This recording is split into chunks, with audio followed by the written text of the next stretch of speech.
Now I'd like to introduce the moderator of the next session, Islands Are Rising for Economic Recovery. She is the Senior Vice President and Chief Communications and Corporate Social Responsibility Officer for the Bank of Guam and currently serves as the Chairwoman of the Island Sustainability Community Advisory Board. Hafaday and welcome Jackie Marati.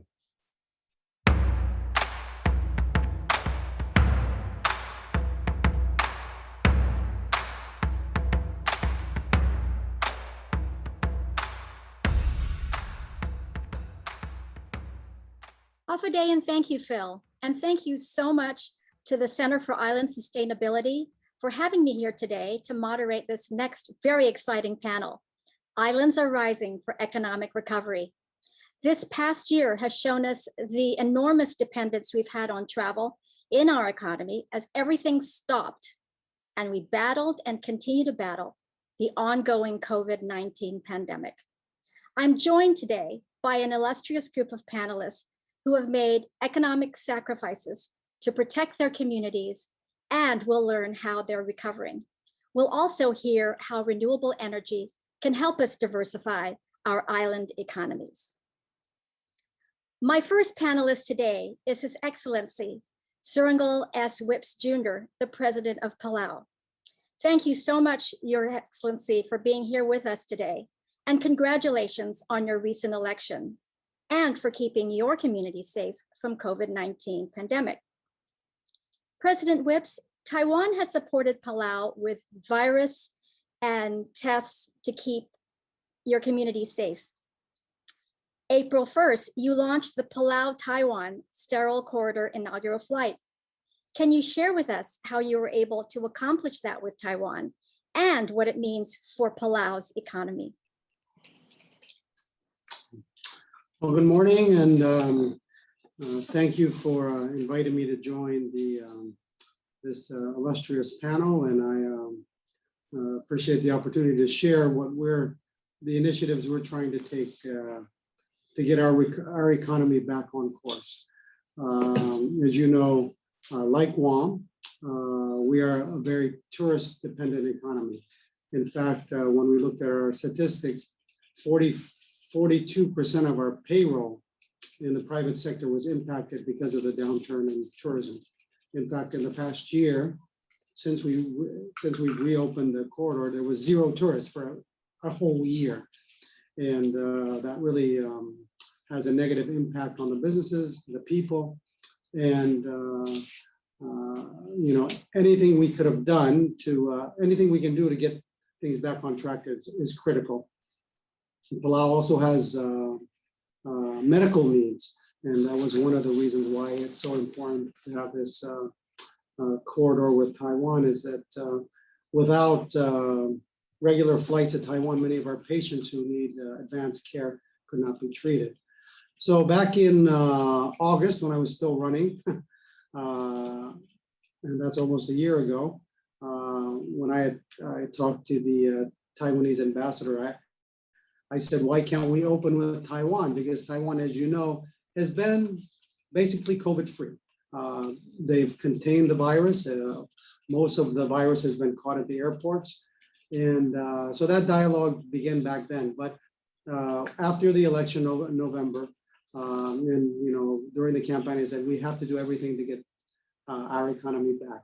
And Palau has done a fantastic job. Our Ministry of Health, I have to give them credit, did a fantastic job in shutting down and making sure with our partners, having the necessary equipment to treat, to be able to contain, or most importantly, screen people coming in. And it was a difficult time because a year ago, we didn't have the infrastructure in place. We weren't ready. And the biggest concern was if one case came into Palau, we'd all be wiped out. So really, to get from that point to opening up in April was very difficult because we had to get over all those hurdles. And it took a combination of things. And we thank the United States government for allowing the FAS states to be part of Operation Warp Speed. When I've shared that really January, when we received the first doses, that was the first ray of hope that we're going to make it through this crisis and we're going to get back on track. And it was important that began the process of people building confidence and being able to accept that, yes, maybe we can take a little bit of risk. You know, and then we were fortunate to have a team from HHS come to Palau with Dr. B, and he and you know the expertise they had to help our people get trained to treat the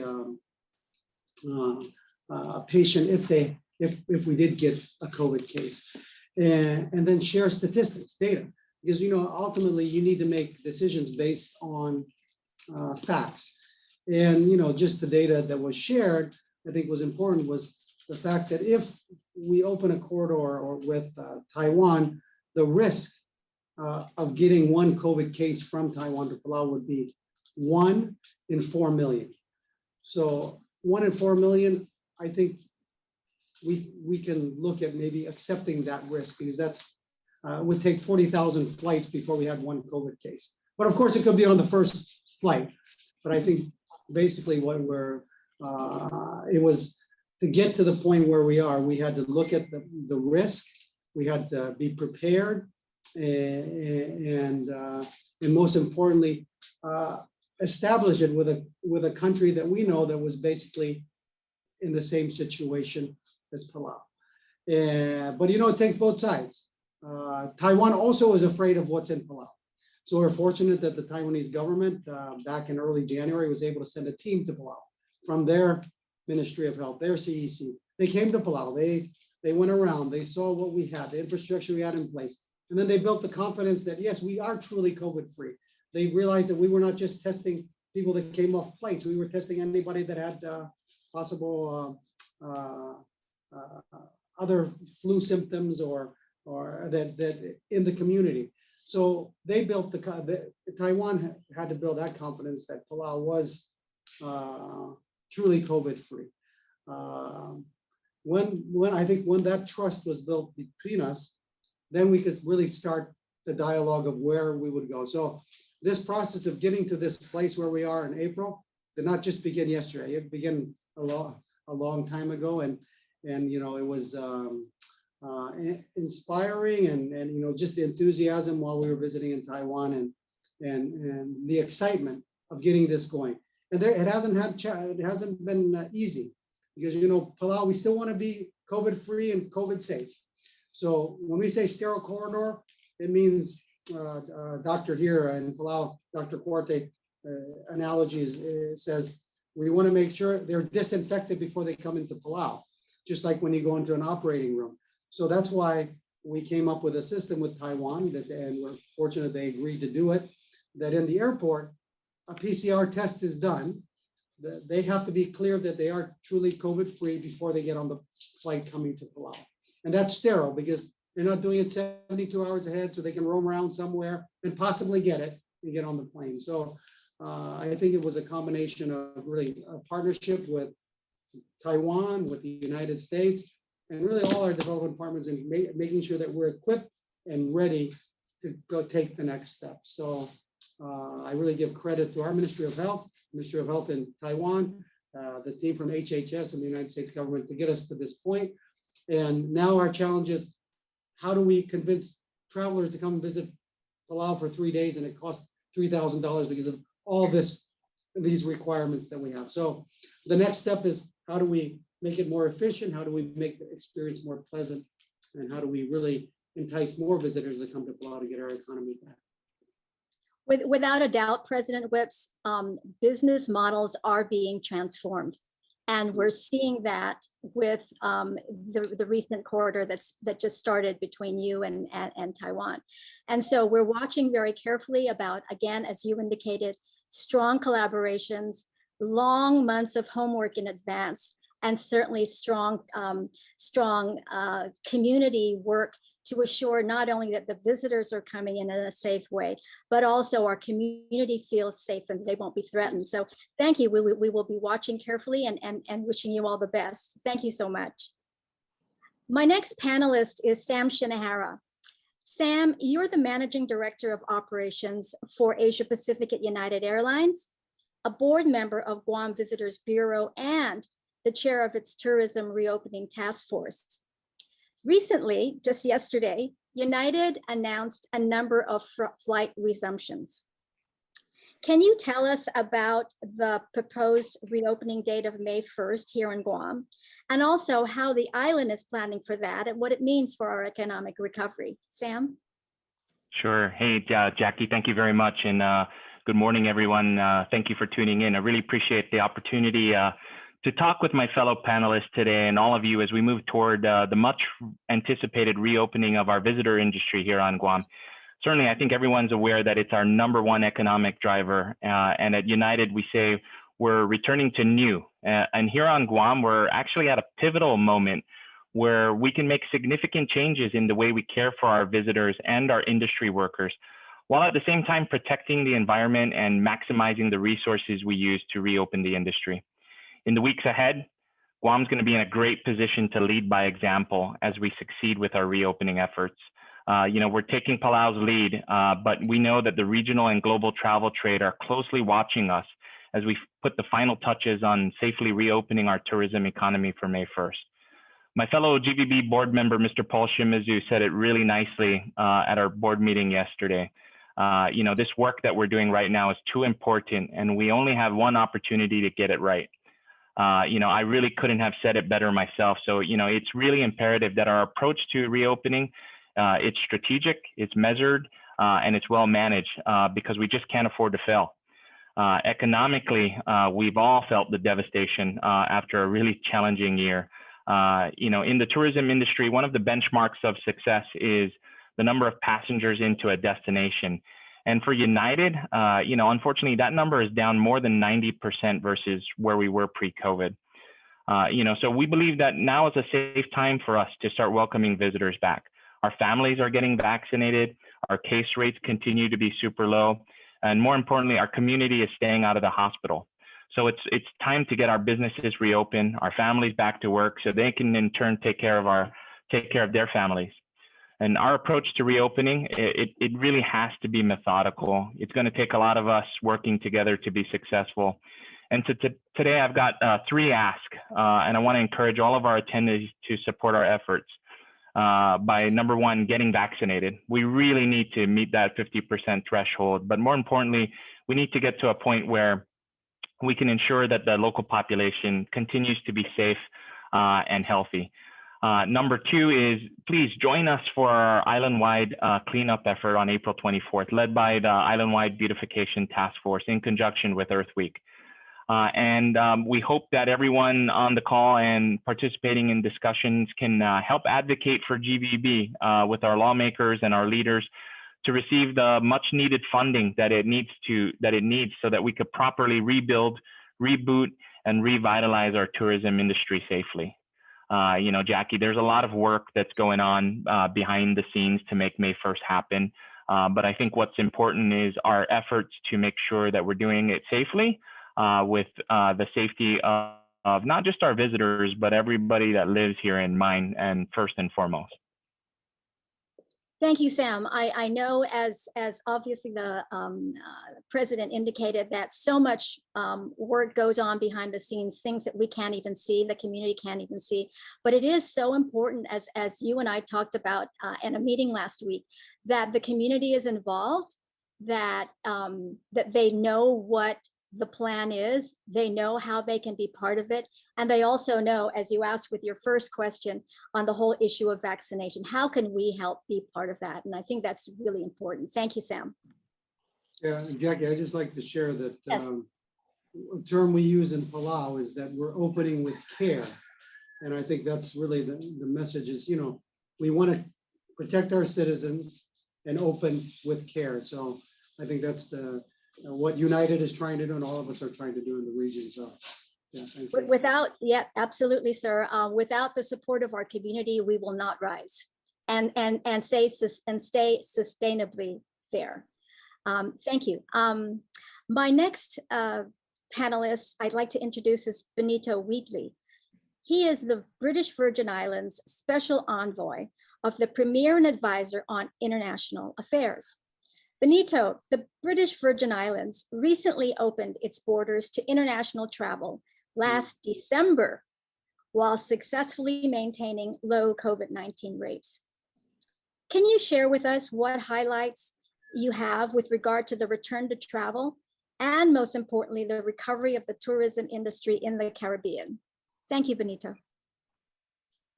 Thank you very much, Jackie, and good morning to everyone, especially President Whibbs. I can only imagine the challenges that you're facing in getting things going in Palau. Well, the Caribbean, as most of you would know, is the most tourism-dependent area of the world. The economies there depend on tourism from up to 90% or 100% to as low as 50%. So the COVID-19 global pandemic has had a devastating economic impact.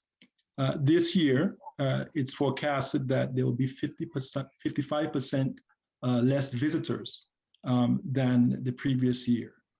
And this means that it will be tough until we get to the next tourism season. However, the Caribbean has done a masterful job in managing the health response to COVID-19. And so the numbers, generally speaking, in the Caribbean are low. And what many countries are doing now is rolling out the vaccination programs. I'd like to speak a bit about the British Virgin Islands, as you mentioned.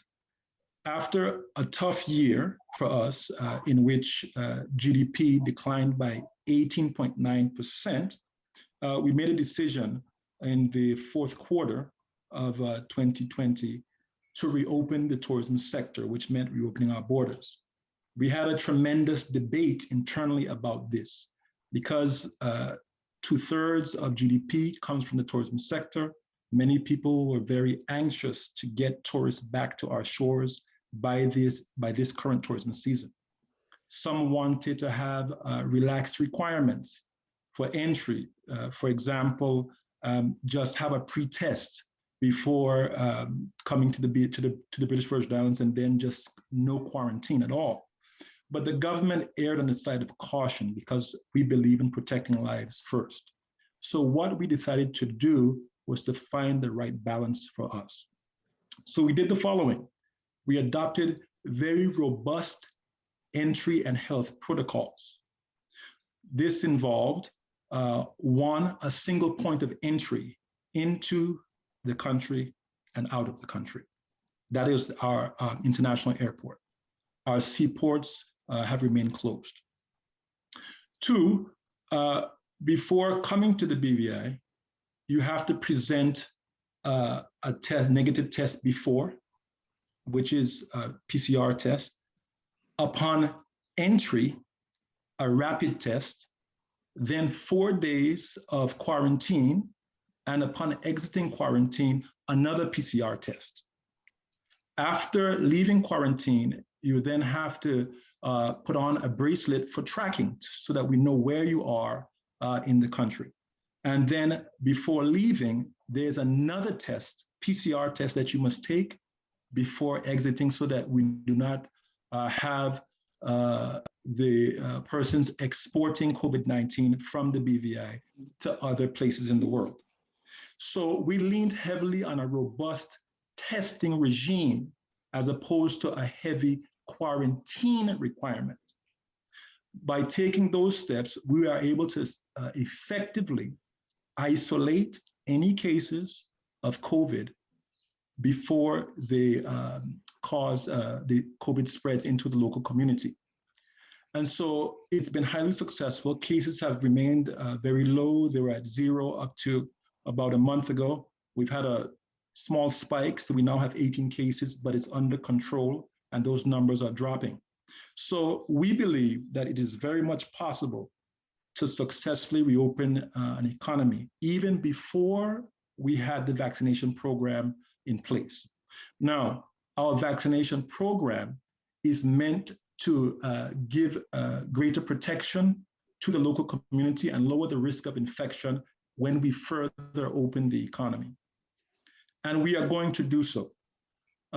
once we get to the 70% vaccination threshold, we will begin lifting our social and health requirements to allow the tourism sector, the transportation sector, the entertainment sector, the restaurant sector, all of the hospitality related sectors.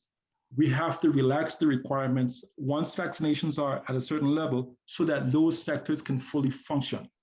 On the basis of this, we estimate that we are going to have a strong recovery in tourism over the next 12 to 18 months. And we're very proud of this. Next week, we will open our seaports because we are now well experienced in handling the testing regime based on the airport. We will also have a return of cruise ships in June. So the economy is forecast to grow this year at 3% and will rise next year. We will forecast later this year, of course, to get an estimate on those numbers. But we have been hailed by the UNDP as a model in the Eastern Caribbean for how you can reopen your economy successfully, a tourism economy, using a strong testing regime and a minimal quarantine. And I would, of course, welcome any questions that anyone present has on this virtual panel. Thank you very much. Thank you, Benito. Just very quickly. So nothing essentially has changed since December, since your requirements were instituted. Is that right? That's right. In fact, what is happening now is that we're able to begin looking ahead toward relaxing our curfew, which has been in place for several months. That will be lifted. We're also going to have relaxed requirements if you have had a vaccination. You likely won't have the full 4-day quarantine anymore. So it's going to become easier and more attractive for our tourists to come. But that will happen as things get safer and there's less risk to the local population. So our message is this: vaccinate, don't procrastinate. The economy depends on it. Well said, Benito. Thank you very much.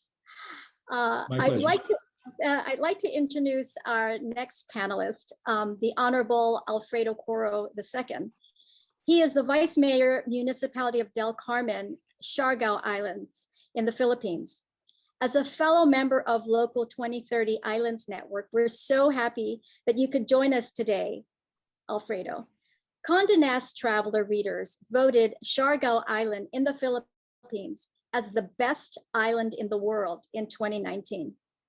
Now, you have been recognized for your success in utilizing a science approach to improve delivery of public services with 0 deaths and 0 active cases of COVID-19. Quite an accomplishment, sir. As we're all working for a rise in economic recovery, how can islands seize this opportunity of a slow return to travel through transitioning to an eco-based tourism industry?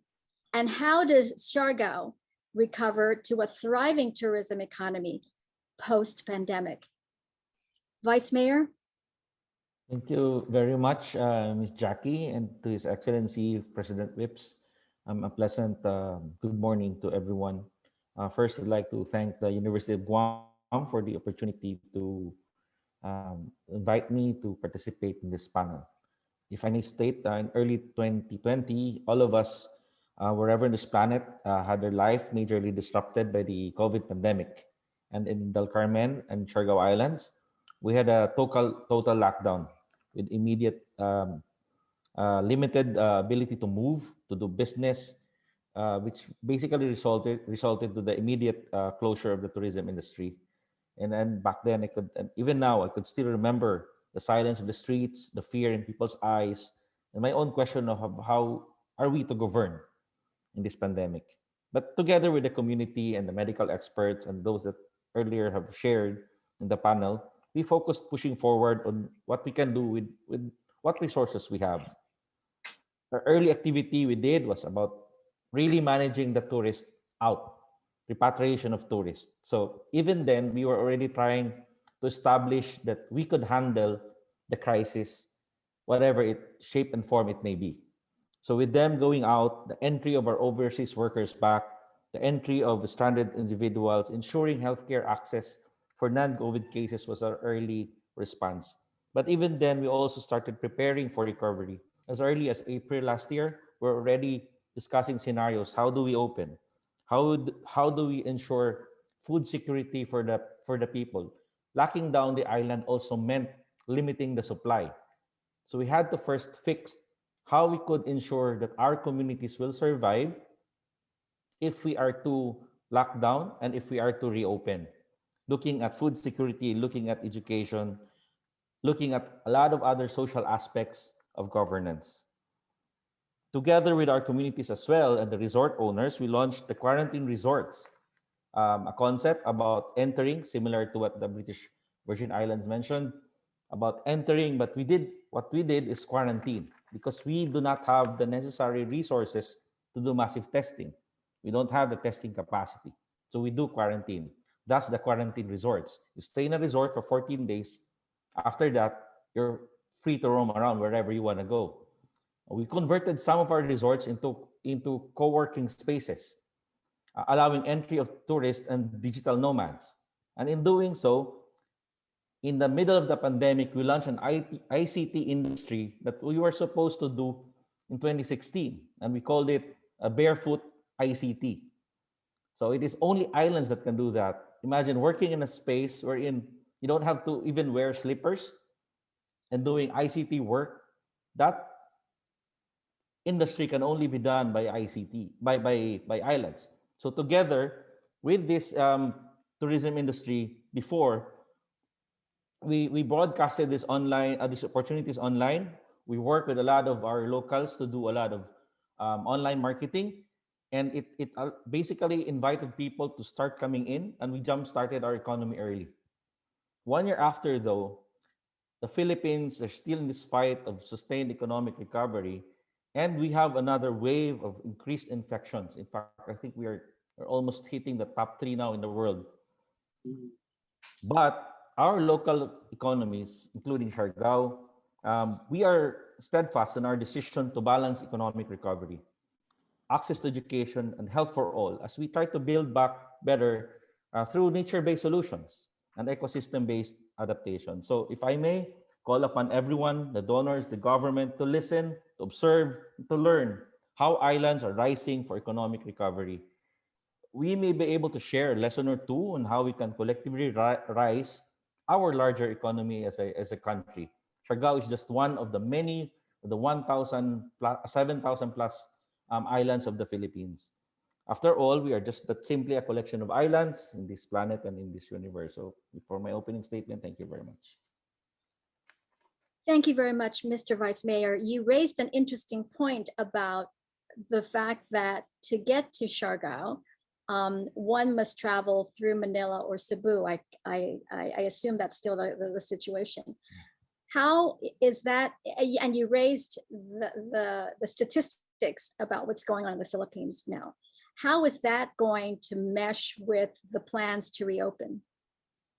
When we reopened, we targeted domestic tourists initially, and a lot of foreign tourist expats who are basically trapped inside the Philippines. So when they were stranded in the Philippines, work from home was one of the immediate concepts that was launched all over. So what we did was to offer that option. You work from paradise, not from just your home, but you work from paradise. So by inviting all the stranded individuals in the country, we were able to slowly reopen and rebuild the economy. Again, the first measure was to make sure everybody understood, the communities locally was able to appreciate what we're trying to do, make them feel safe. Again, we have very limited testing capacity. We have even limited vaccine access right now, but our economy is growing. And even with the slight spikes we have locally, we are still managing. There are no outbreaks. There are no issues. We could confine immediately. We could trace anyone. Up to the 3rd level, we trace immediately. So everything is moving. We're not shutting down. We're just limiting access to specific places from the Philippines, from within, that have really high spikes. But we are not limiting residents who are coming in. So there's a lot of innovative ways of how we accept travelers and how we market our unique proposition of being part of that whole work from home scheme from a tourism perspective. It's so interesting, the three islands with three completely different approaches to reopening, or that's reopening with care, that I think we can all learn from. Thank you very much, Vice Mayor. Thank you very much. Our last panelist is Henk Rogers. Henk is the founder and board chair of Blue Planet Foundation. Henk, we're very happy that you could have you back here at the conference after serving as one of the keynote speakers last year. You are focusing on getting everyone to commit and transition to 100% clean, renewable energy by 2045. And you formed the Blue Planet Alliance. Guam and Hawaii have also made that commitment. Can you tell us a little bit about the Alliance and how reaching 100% renewable energy targets will allow island economies to rise? And with US President Biden's new administration in place, what emerging opportunities are you seeing in renewable energy and climate action that will help island economies grow? Henk? Thank you very much, Jacqueline, for inviting me again. I should, since everybody's talked about COVID, I should mention how Hawaii is doing on COVID.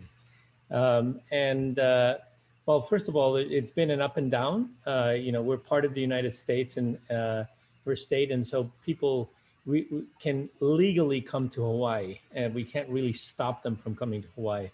And in the beginning of the pandemic, we put everybody on a 14-day quarantine.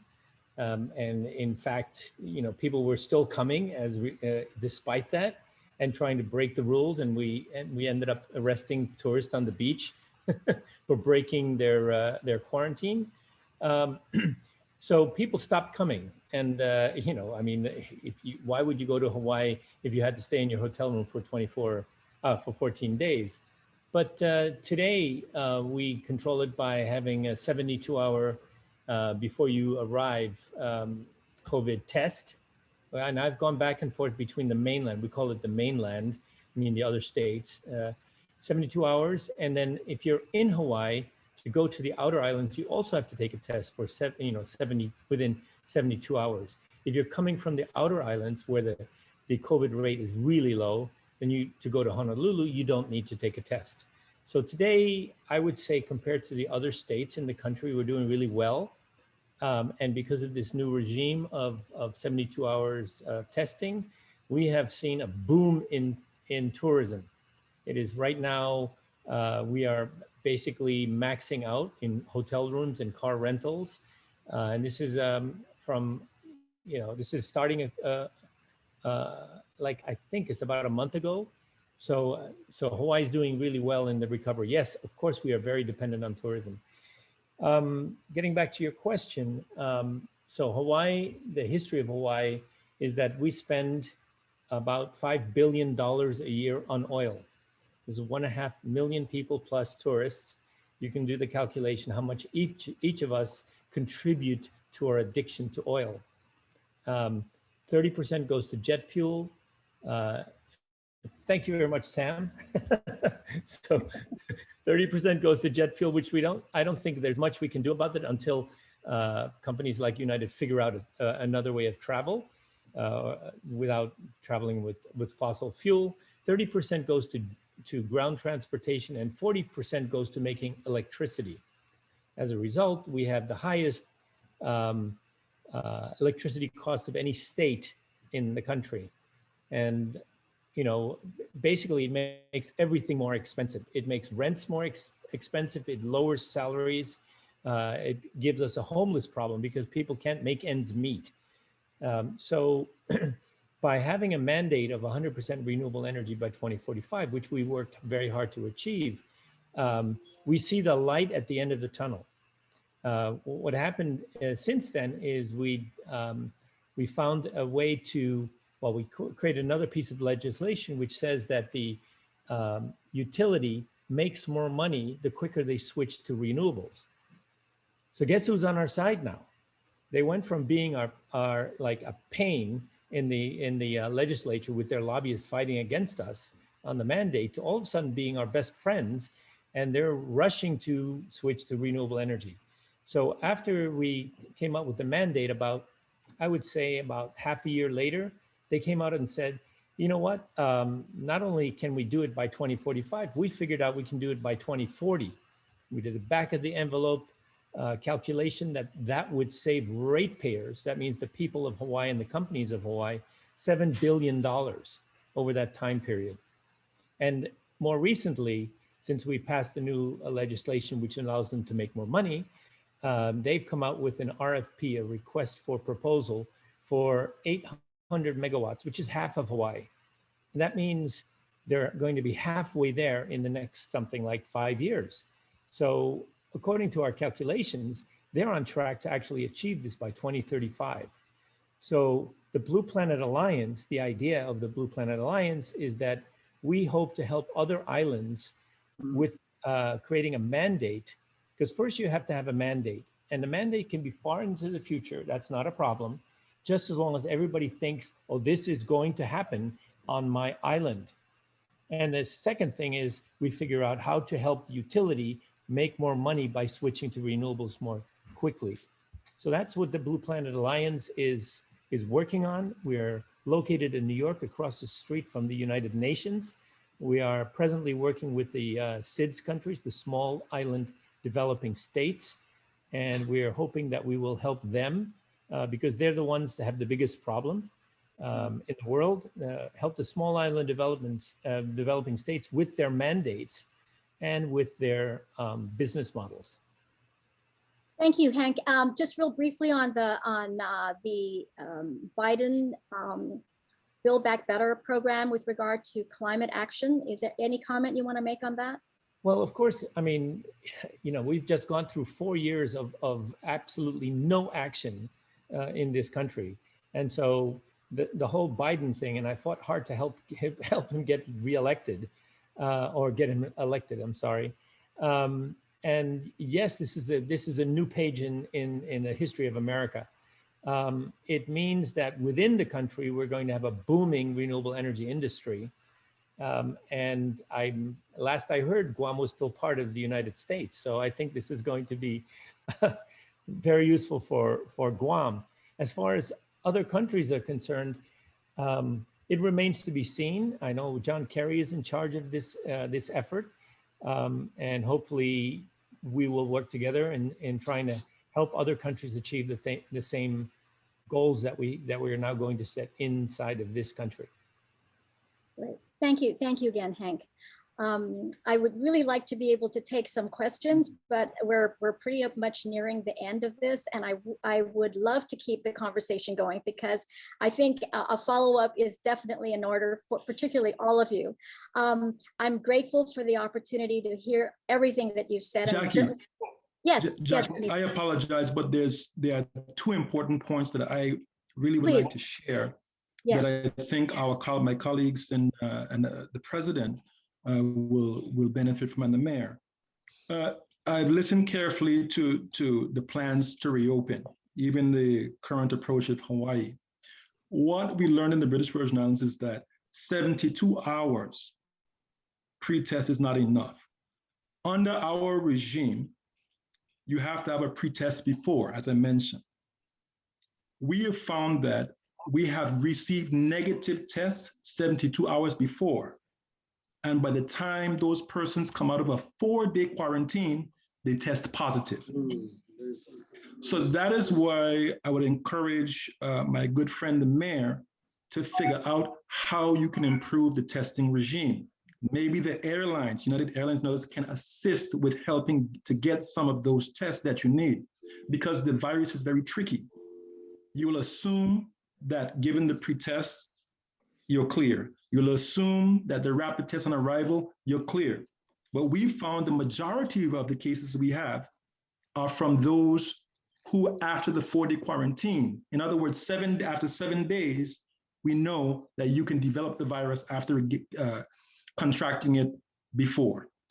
The other point, which is just the final point to mention based on what Henk has said with the very good work he's doing, is we estimate, or we have identified, that the biggest risk to post-pandemic recovery for us as a small island developing state is the threat of storms, flooding, right, from climate change driven extreme weather events. That is the number one risk. It is not further infections. It's not that.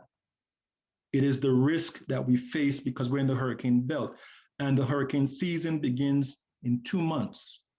And so we will have to live with that threat for 5 months, and at the same time, managing the risk of the pandemic. So we are sandwiched in on both sides. And I would like to suggest that what we try to do is work together. The Caribbean has a lot to share with the Pacific, and the Pacific with the Caribbean as a collection of small and developing states.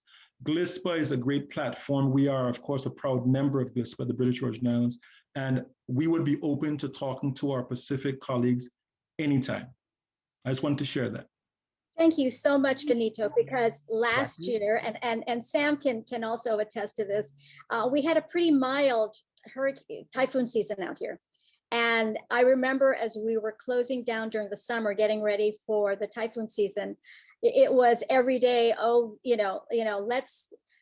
all we need is a typhoon, because that's our own lockdown, possibly losing power, possibly losing water. How are we going to keep clean with all of this happening? I'd also like to, so thank you for doing that. I'd like to give everyone an opportunity to finish up as well with a 1 or 2 minute closing. It looks, Mr. Vice Mayor, like you have something to say, so I'll let you go first.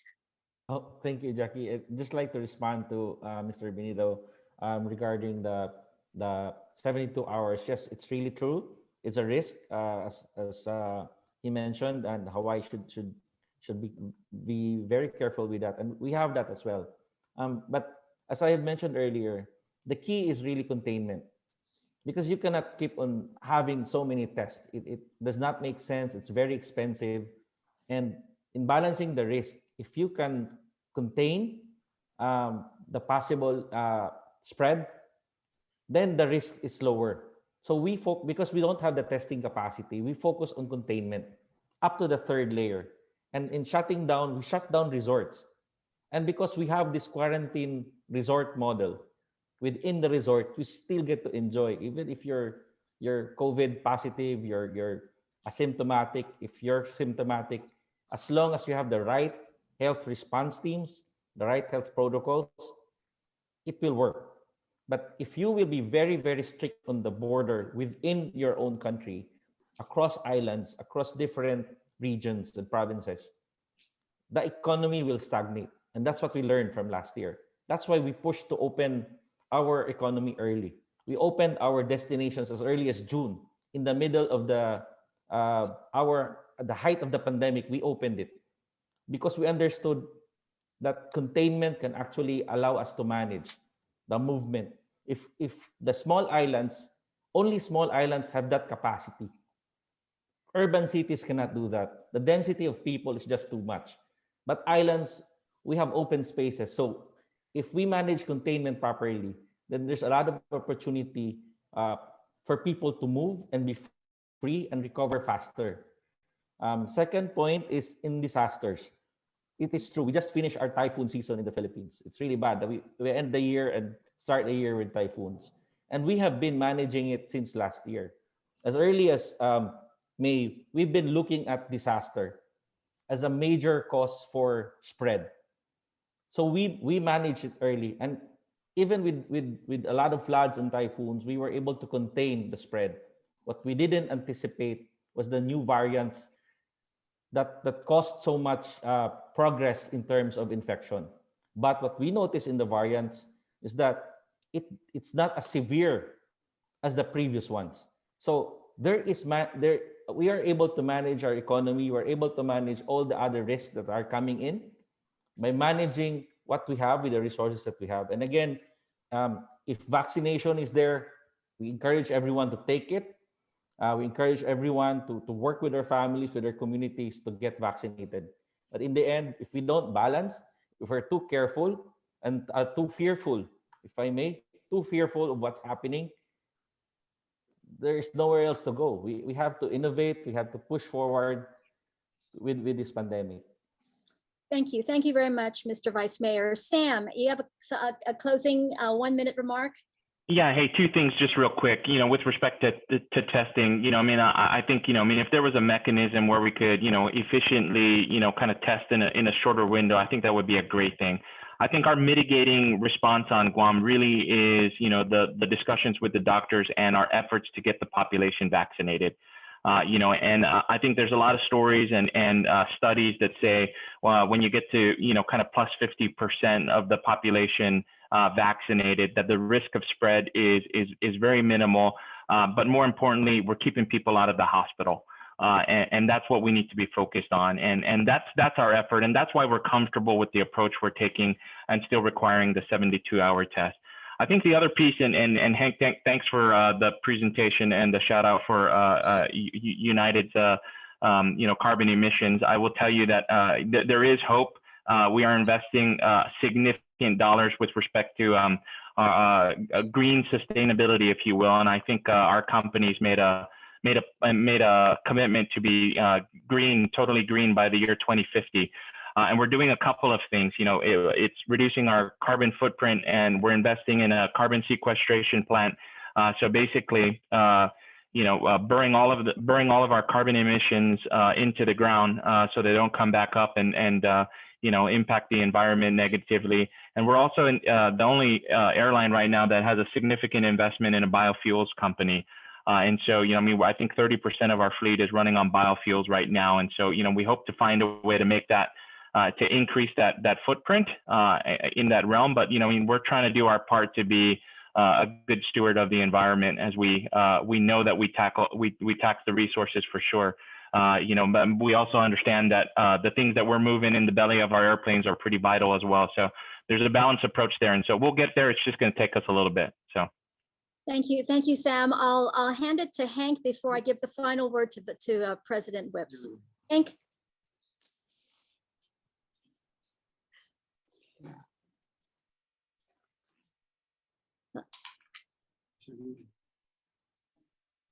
Mute. He's on mute. I think he's on mute. Yeah, he is on mute. There you go. So Sam, I just wanted to tell you that I've got 2 million miles on United. So I've been a customer of United for a long time. So on COVID management, our lieutenant governor in Hawaii is actually an ER doctor by trade. So we have somebody very close to the very top who is running the numbers on infection rates and death rates and all that. And we've gone through a number of different regimes over time. And I guess all of the situation we have now, the testing regime, basically, it's not zero. There's no way that we can get to zero, but it seems to be under control. So we're one of the better states in the United States. As far as hurricane vulnerability is concerned, OMG, Hawaii is so unprepared. I went to Puerto Rico after the big hurricane there, and to examine the situation. And Hawaii is another Puerto Rico waiting to happen. We went from having 2 named hurricanes coming our way per year to like 13. None of them have really hit yet, and I think we're just lucky in this aspect. But it's just a matter of time before one of them hits. And the problem is people don't take action until the disaster has actually happened. So there's that. Now, as far as United is concerned, I would really like to see some small amount of money from each passenger that flies to an island to be used for planting trees, thereby offsetting their carbon footprint of their flight. I recently used an app to find out what my carbon footprint is, and my carbon footprint, I used up my yearly allotment in like one flight. So I've used up my allotment in January, which is really not the way I like to live my life. I want to have a zero carbon footprint, and I'd like to create zero carbon footprint destinations going forward by doing the offset. So thank you very much for thinking about that, and go United. Thank you, Henk. Henk, what I'd like to do is give the final word to President Whips. No, Sir? thank you. I think there's some parallels between climate change and this pandemic that we can draw. First of all, I think as small island countries, we should be leading the way in combating climate change, and we should be setting the example. So one of the things I think that would be helpful, Henk, is that the successes or the innovative ways and basically cost reductions that you're coming to bring the cost of renewable energy down in Hawaii needs to be shared with small islands, because our economies of scale are so, we don't have the economies of scale, and it makes making that leap very expensive and hard for us to do. So it's really important to share and to be able to, learn from each other. And so one thing that I wanted to close with and I wanted to share is that if you see on my desk, there's this product that I happened to, when I was in Taiwan, learn about, and it's called iCare. iCare is a company that's developed by the founder of Foxconn, Mr. Terry Guo, and the maker of iPhones. When I was there, he heard about the fact that we're opening with care, and we really have two regimes. If you're coming from basically a COVID-free country, no quarantine. That's how we allow people in. If you're coming from Guam right now, it's a 14-day quarantine. So no tourists want to come from places that have COVID, because you're not going to do 14 days. So this is their solution. He's come up with a product that basically for less than a couple $100 is a testing device. This is a PCR testing device. And it takes saliva. You put it in this cap here. And Sam, I think this is something that United would like to look at. And in 2 hours, you put it here, you have your buffer, you put a cartridge in. This cartridge has takes the saliva, does the whole PCR testing in the device. This costs $10. So you now brought the PCR test down to $10. Totally affordable. In 2 hours, what do you get? QR code, says your name, you get on the plane. So the concept is everybody gets one of these machines. You can test at your hotel room, you can test at the airport, and it just makes it easier to travel, and the cost comes down, because like I said, with our current regime with Taiwan, it costs $400 a passenger just for testing. And that really makes it unaffordable. And so how do we come up with innovative ways of keeping our borders open, but at a more cost-effective rate? Just to give you some background, they are finishing their final test in a couple of weeks. They're putting it up for EUA approval for the FDA in the US, and hopefully they'll have it in 6 weeks. So it's pretty exciting. The good news about him is they said they can scale this up and produce millions of machines pretty quickly if the world needs them. So just something that I thought was exciting and would be able to help, especially us that want to stay COVID free or COVID safe, and keep our communities protected. Thank you. Absolutely. Thank you very much, Your Excellency. And again, thank you to all our panel members, President Whips, Vice Mayor Coro, Benito, Sam, and of course, Henk, with regard to your perspectives. I really think that we need to catch up again, maybe in a few months or so, and see how all of us have been doing. And I hope to visit all of your locations very soon. Let's take it back to Phil. Thank you very much, everybody. Really appreciate this. Enjoy the weekend. Thank you.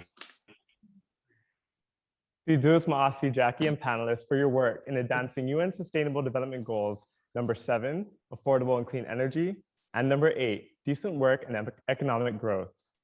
Sidus Maasi, and thank you.